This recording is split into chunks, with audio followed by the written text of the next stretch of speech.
নমস্কার। আপনি জিজ্ঞেস করেছেন যে যে সমস্ত মানুষের হাঁটুর সমস্যা মানে ঘুটনাকে ভাঁজ করে বসতে পারেন না, টানা কপালভাতি ক্রিয়াকে কেমন করে করবেন, চেয়ারে বসে আদৌ করা যায় কিনা। অবশ্যই কপালভাতি ক্রিয়াকে চেয়ারে বসে করা যাবে, তার নিয়ম আমি দেখাচ্ছি। প্রথমে আপনাকে কি করতে হবে, সেম যেভাবে আমি গ্রাউন্ডে বসেছিলাম, সেটা সুখাসন হতে পারে বা পদ্মাসন হতে পারে, ঠিক চেয়ারে আমি সুখাসন বা পদ্মাসনে বসতে পারবো না, কিন্তু কেমন করে বসতে হবে সেটা আমি দেখাচ্ছি। প্রথমে আপনাকে একটা চেয়ার নিতে হবে। চেয়ার নেওয়ার পর চেয়ারের উপরে মেরুদণ্ডকে স্ট্রেট করে এইভাবে বসতে হবে। ক্লিয়ার? এবং পা দুটোকে গ্রাউন্ডের উপরে নয়, পা দুটোকে কোনো ম্যাটের উপরে বা কোনো দড়ির উপরে পা দুটোকে রাখবেন, মানে খালি জমিনের উপরে নয়। এরপর সেম এই যে ইন্ডেক্স ফিঙ্গার এবং থাম, এই দুটোকে একত্রিত করে আপনি হাঁটুর উপর এইভাবে রাখবেন। এটাকে বলা হয় জ্ঞান মুদ্রা। ক্লিয়ার? বোঝা গেছে? জ্ঞান মুদ্রা বা চিন মুদ্রা।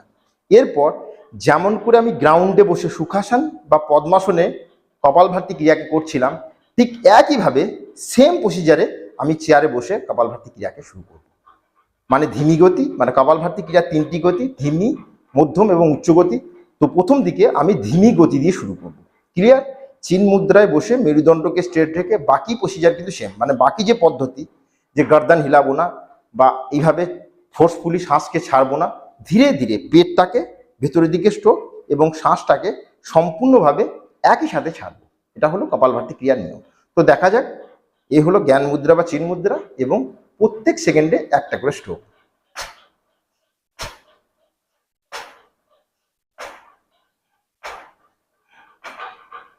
যোগের নিয়ম, মেরুদণ্ডকে স্ট্রেট রাখতে হবে এবং কপালভাতি ক্রিয়া করার সময় কোনো রকম শরীরের নাড়াচড়া বা হিলাডালা হবে না।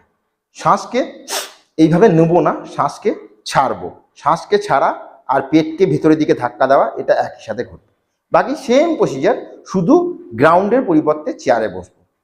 যে সমস্ত মানুষের, মানে আমাদের যে বয়স্ক কাকু এবং কাকিমারা রয়েছেন, তাদের কি হয়, ঘুটনাকে ফোল্ড করতে অসুবিধা হয় বা ডাক্তারে বারণ করে থাকেন যে ঘুটনাকে ফোল্ড করবেন না, তখন ওনারা কি করবেন, চেয়ারে বসে এই কপালভাতি ক্রিয়াকে রেগুলার অভ্যাস করবেন। তাহলে পেট সম্বন্ধিত কোনো বিমারি বা ধীরে ধীরে আপনার যে আর্থ্রাইটিস বা কোনো নি পেন ছিল, সেগুলো কিন্তু কমপ্লিট হয়ে যেতে পারে। কিন্তু রেগুলার এই যোগাসনকে, মানে কপালভাতি ক্রিয়াকে 5 মিনিট সকালে খালি পেটে এবং সন্ধ্যায় খালি পেটে অবশ্যই প্র্যাকটিস করবেন। তো দেখা যাক, জ্ঞান মুদ্রা বা চিন মুদ্রা, মেরুদণ্ড স্ট্রেট, শরীর স্ট্রেট, গর্দান স্ট্রেট, শুধু পেটটা শুধু ভেতরের দিকে, শ্বাসের সাথে শ্বাসটাকে ছাড়া আর পেটটাকে ভেতরের দিকে করতে হবে। এটা হচ্ছে নিয়ম। তো দেখা যাক।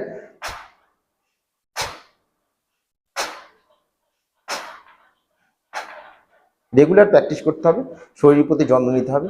Thank you, take care, goodbye এবং স্টে হেলদি। নমস্কার, থ্যাংক ইউ।